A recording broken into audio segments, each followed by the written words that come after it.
Helltide. It's an activity where, well, I guess you can dive into how exactly you can target farm specific item slots to hunt for specific unique items. And it's going to be one of the main endgame activities that we'll be partaking in, right? Yeah, absolutely. So as I mentioned before, once the player gains access to Nightmare Torment here, they are going to Nightmare tier. They're going to start gaining. They're going to start seeing some of these new activities. One of them, which is Helltide. Helltide is basically going to be the situation where as you're running in through the world of Sanctuary. The sky turns red, blood begins to fall from the sky, new monsters begin to appear. Everything is more challenging. New events are going to start showing up, and importantly, as you're killing creatures when you're within one of these Helltide areas, you're going to be getting what we call cinders. It's this new currency players are able to collect while they're specifically within these spaces. And this is great because you get to take these cinders, and as you're wandering through the overworld, you might be running on your other players. You might be helping them do events together. Everyone's getting their own cinders as they go. You'll be looking for these Helltide caches you can see here. And these are great. To your point about being able to target farm for certain kinds of items. So every one of the caches in the Helltide zone is actually tied to an item slot. And they all have different costs. So you'll be gathering cinders by playing within this space, trying to locate one of the caches that have the item type that you're looking for. Whether maybe you're looking for an amulet or looking for a ring. Maybe you're looking for a Shaco. So you're looking actually to go find a helmet cache and want to keep trying to go after the helmet cache and the rare, desperate hope that you're going to get exactly the unique item that you're looking for, right? That's cool. We want to give you some of that opportunity, to give you that opportunity to target farmer a little bit. But there's actually a little bit of fun there too. So one of the things that's one of my personal favorite parts of the Helltide there's the idea that the players there's an extra set of stakes, right? When the players running around with these cinders, they have the chance if they die, they're going to lose about half of their cinders every time they fall. And they don't drop on the ground; they're gone.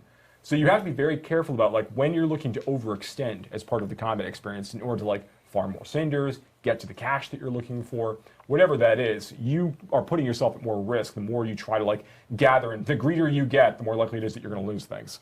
That's right, and there's a time limit on Helltide too, right? That's right. Helltide is only active, the Force of Hell only arrive for about an hour during when they are actually active. Then different areas of Sanctuary are picked for Helltide Zone each time it rotates and moves around. So you need to make good use of your power. And if you leave a Helltide Zone, those cinders are gone. You have to spend them. So if you see that the clock is ticking down, you're getting 5 or 4 or 3 minutes away from the end of the Helltide, you got to find yourself a cache to kind of deposit those things.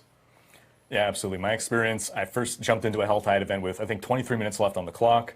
So I start by, okay, I'm scouting out the different chests or caches to see, okay, which is the one that has the slot that I'm looking for, what are the different costs, and then I'm doing some quick math. Okay, I'm gathering cinders at about this rate per minute, I have this many minutes left. Okay, I think I could afford the most expensive, the weapon slot, and I got to backtrack to that place in order to get there.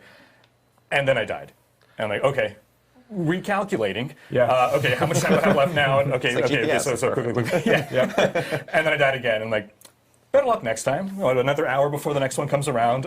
I'll have a better plan this time. Now, granted, you can still get legendary items dropped for you. You can still get really good drops inside Helltide experiences while you're killing monsters. So it's not like if you lose those cinders, you've lost all opportunities for rewards. Yeah. But obviously, it does take a little wind out of your sails if you just happen to get jumped at the wrong time. Again, another great opportunity for there to be players nearby when they're trying to help out in those situations. Yeah, one of the things I think is really cool about this is that these chests or caches, boxes with loot, awesome loot inside, right? Each time a Helltide appears, they're in different locations, That's right? So you have to go and find them, as Riker was saying. But for the duration of that Helltide, they're in fixed places. So, when you go into the Helltide area, it's useful to scout out and see where the caches are for the item slots that you're interested in. And then you can, mentally remember, okay, I want to farm around here. I'm going to come back here. I'm going to get this item or whatever. And one thing I want to call out here, you saw one of the caches on the screen earlier, in some of our video that we captured for it. Now we did capture that with the UI off, so you can't see the icon above it, but there is an icon that says, in here there are boots. That's correct. So you will know before you open that cache what's in it. And I mean, that's not all. I mean, there's other risks and dangers inherent in Helltide areas. This is an opportunity for you to fight some different bosses. Again, like I mentioned before, there are different events and things that actually are going to be showing up. And of course, we can't really have such a wonderful experience as Helltide without our baby boy, the Butcher, showing up occasionally and causing serious mayhem and mischief in the overworld of Sanctuary. So lots of really fun things happen inside these Helltide areas over the course of the player's experience. And it's also an opportunity to farm a special crafting material, right? That's correct. There are craft materials like Fiend Rose and things that really are coming directly from Helltide encounters and those experiences. So you are looking to also get some of the materials you need for like really high tier like weapon and item upgrades from going through these places.